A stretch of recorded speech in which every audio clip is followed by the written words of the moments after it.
Morning, dear students. Today we will start History Chapter 1.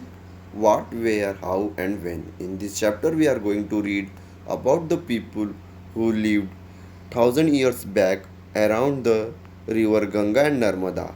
In this chapter, we are going to read about their food habit and where they lived and how they survive their life. तो हम इस chapter में पढ़ेंगे उन व्यक्तियों के बारे में या लोगों के उन समुदाय के बारे में जो आज से हजारों साल पहले गंगा और नर्मदा रिवर के आसपास रहते थे। उनके खान पान के तरीक़ों को देखेंगे और उनके रहने के स्थान के बारे में भी पढ़ेंगे। So now let's start our chapter. What can we know about the past?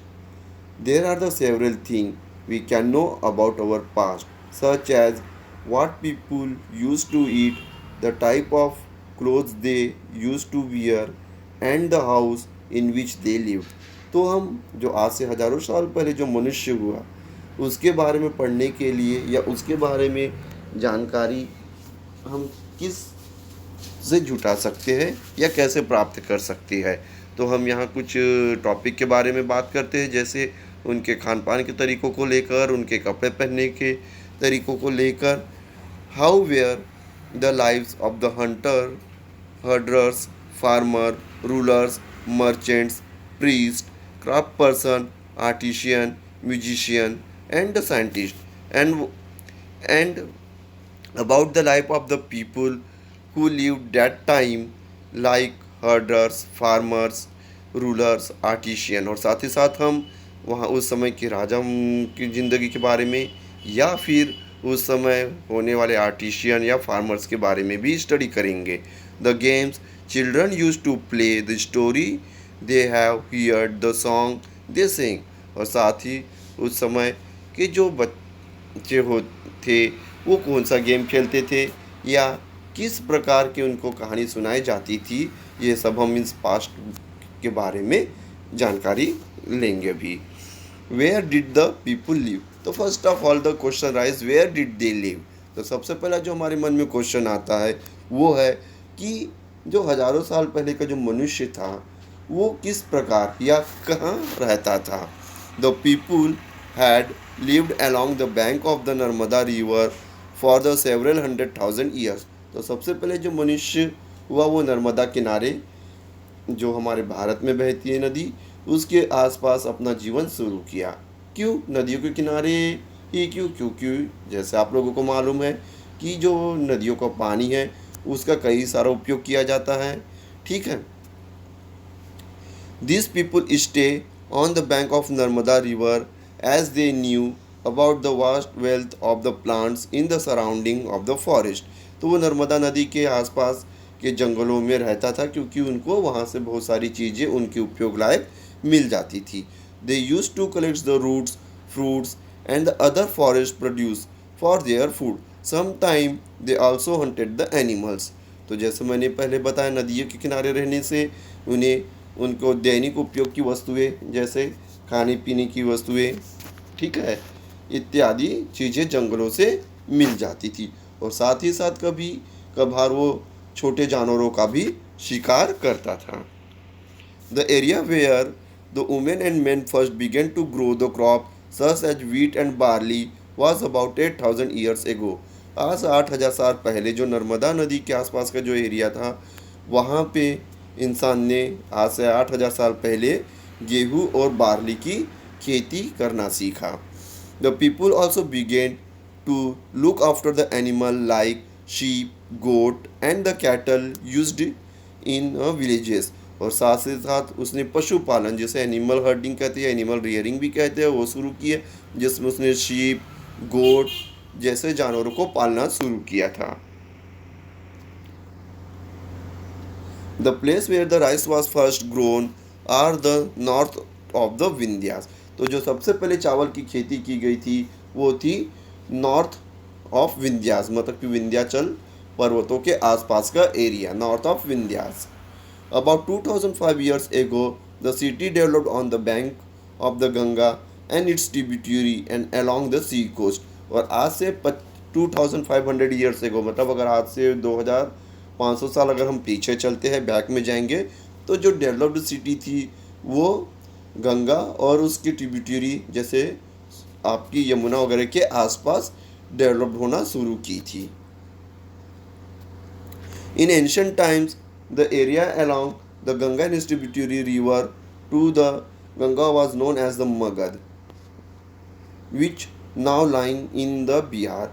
तो जो गंगा के आसपास जो सबसे उन्नत जो राज्य सबसे पहले डेवलप हुआ या जो प्रगति करना शुरू किया था वो मगध है। मगध जिसकी स्थापना चंद्रगुप्त मौर्य ने की थी, ठीक है, अपने गुरु चाणक्य के अंडर में। और आज के डेट में मगध जो है वो बिहार का हिस्सा है।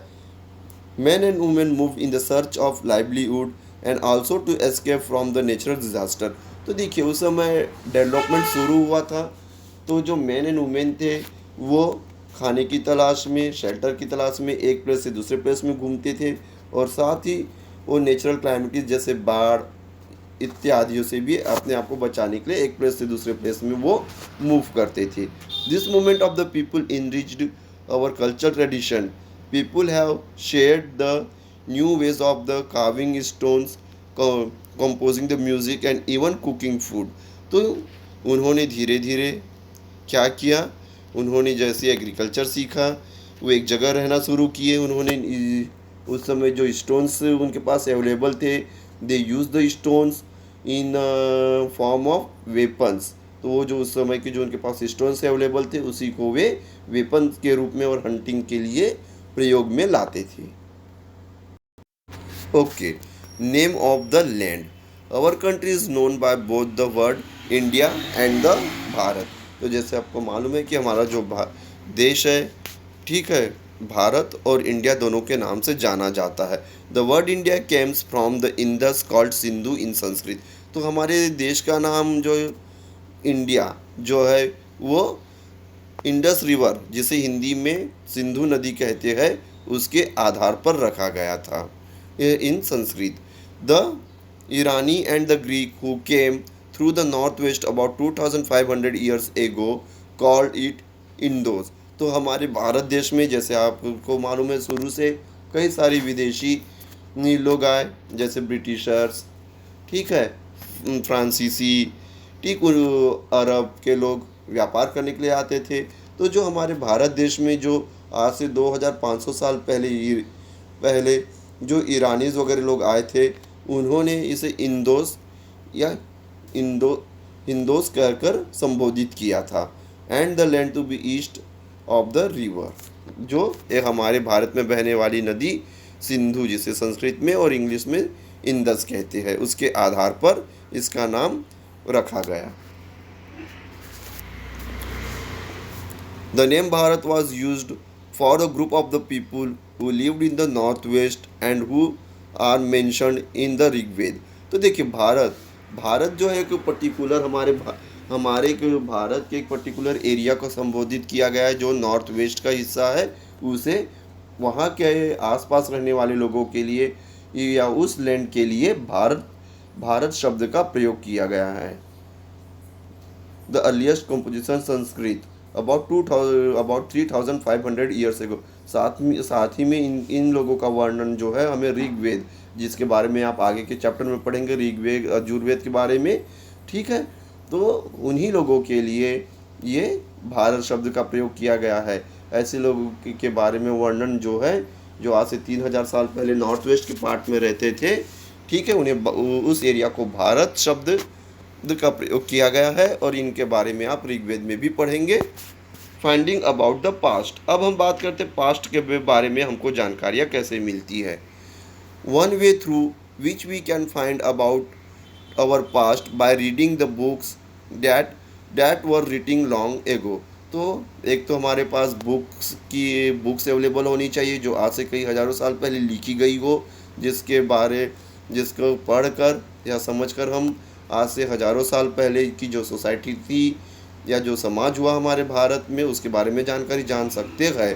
Those books where called the manuscript. इस प्रकार की पुस्तकों को मैन्यूस्क्रिप्ट कहा जाता है जो हैंड रिटन रहती थी, because there were written by the hand, ठीक है।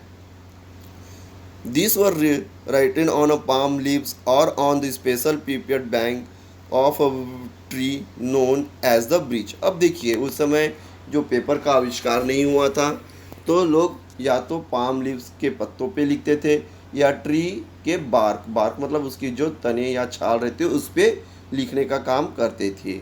ठीक है, which grows in the Himalaya. These books deals with the all kinds of the subjects, religious beliefs and the practice. तो इस बुक को पढ़ने पे अगर ये बुक हमारे पास अवेलेबल होती है हम उसकी स्टडी करते तो उस समय के बारे में हमें ये जानकारी मिलती कि उस समय क्या रिलीजन था।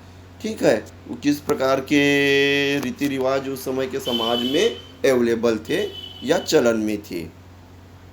The lives of the king, medicines and the science beside there were the epics poem plays as well. तो उस समय के राजाओं की ज़िंदगी के बारे में उस समय वहाँ के प्रजा के बारे में जो थी वो हमको इन्हीं पुस्तकों से जानकारी मिल सकती है। इंस्क्रिप्शंस, अब हम बात करते हैं इंस्क्रिप्शंस क्या होता है। तो जैसे दो प्रकार की चीज़ों से हम पुरातन काल के बारे में जान सकते हैं, या तो मैन्युस्क्रिप्ट बुक्स जिसमें उस समय के समाज के बारे में लिखा हो, रीति रिवाज के बारे में लिखा हो, राजाओं के बारे में या प्रजा के बारे में लिखा हो। एक होता है इंस्क्रिप्शंस। अब इंस्क्रिप्शंस क्या होते हैं? Inscriptions were writing on a relatively hard surface such as a stone और द मेटल। एक्चुअली इंस्क्रिप्शन किसी हार्ड मेटल या रॉक के सरफेस पे लिखा जाता है। In the past when the king wanted their order the inscribed so the people could see. तो वे क्या करते थे, आज से कई साल पहले जो राजा हुए वे अपने आदेश को या अपने उनके जो आदेश होते थे या उनके जो नियम होते थे जो प्रजा को पालन करने होते थे उसके बारे में वो किसी रॉक्स में इंस्क्रिप्ट करवा लेते थे, मतलब कि हर रॉक्स में लिखवा लेते थे। ठीक है, and obey them. They use inscriptions for this purpose. There are other kind of the inscriptions as well where the men and women including the king and queen including what did for the example records of the victorious in the battle। और inscription में वो प्रजा के लिए जो आदेश लिखवाना होता था वो तो के साथ साथ वे अपने विजयी गाथा जो वे दूसरे राज्य पे हमला करने के बाद जो विजयी उनको मिलती थी उसके बारे में भी वो रॉक्स के पिलर में इंस्क्रिप्ट करवा लेते थे। यहाँ आप देख सकते हैं ये रॉक्स का जो in this picture you can see there is the piece of a rocks and the coins are given here where the inscription is written। Okay, so these are the two example of the inscriptions। Now the dear students, one past or many, the title of this book is our past part 1। The word past is a plural used to draw the attention to the fact that the past was different for a different group of the people। तो देखिए ये हमारी जो history book है उसका नाम है our past. तो हर एक की जो पास्ट है या उस समय जो ग्रुप्स अवेलेबल था या उस समय जो लोग रहते थे तो हर एक का पास्ट एक दूसरे से अलग रहता था। इस depend upon the conditions situations, उस समय के रहने के स्थान को या उस समय की प्राकृतिक अवस्था को देखकर हर एक का जो पास्ट था वो अलग अलग रहता था। ओके, एग्जाम्पल अब देखते हैं। The lives of the herder or the farmer were different from the those of kings and the queen। They live on the merchants were were different form of the those crafts persons। तो यहाँ हम देखते कि जो herders थे या farmers थे उनकी ज़िंदगी जो थी राजा महाराजाओं से अलग थी। कैसे जो राजा जो थे वो शासन करने वाला व्यक्ति होता था जो इन लोगों से टैक्स लेता था, बड़े से सिटी में रहता था, बड़ी ऐसे घर में रहता था, महलों में रहता था। और जो इस प्रकार के हर्डर्स हंटर्स या फिर जो दूसरे प्रकार के जो वर्क करते थे they have to lived in small houses. उनके पास छोटे घर थे और थोड़ी बहुत ही ज़मीनें हुआ करती थी। Archaeological did not help us to know more about the ordinary people in the past because they did not keep the record of what they did where। The king used to keep the record of their victories and battle they fought। अब यहाँ पे देखिए archaeologist को जो है उस समय के जो कॉमन पर्सन्स थे जैसे हर्डर्स थे या फूड गैदरर्स थे या मर्चेंट्स थे उनके बारे में उतनी जानकारी अवेलेबल नहीं है। रीज़न क्योंकि वो इस प्रकार का कोई रिकॉर्ड नहीं रखते थे और जो राजा होता था वो अपने रिकॉर्ड्स को वो मेंटेन करके या इंस्क्रिप्ट करवा के रखवा, मैन्युस्क्रिप्ट के माध्यम से या रॉक पिलर में इंस्क्रिप्ट करवा के अपने रिकॉर्ड्स को रखवाता था, जिसके बारे में हमें आगे पास्ट में जो घटनाएं हुई उसकी जानकारी मिल जाती है। अब हम बात करते हैं व्हाट डू डेट्स मीन, जो हमारे इस चैप्टर का लास्ट टॉपिक है। The year are the counted from the date of the birth of the Jesus. तो देखिए जो डेट वो काउंट होती है बर्थ ऑफ जीसस से, है ना। Jesus Christ the founder of the Christianity, as we know that the Jesus Christ was the founder of the Christianity. All dates before the birth of the Christ are counted backward and usually have the letter BC, before Christ. तो देखिए before Christ जो भी हमारे देश में जो Jesus के पैदा होने की पहले की जो घटनाएं हैं या इंसिडेंट है वो कहलाती है बिफोर क्राइस्ट, मतलब कि क्राइस्ट के होने के पहले की घटनाएं जो है उसके लिए हम BC लिखते हैं। Okay, and usually have written BC added on this book we will refers to dates, और उनके बाद की जो है वो AD एमिनो डोमिन करके हम यूज़ करते हैं। उनके बाद जब जीसस के बर्थ के बाद की जितनी भी घटना है उनके लिए हम AD का प्रयोग करते हैं। Okay, so we have completed this chapter.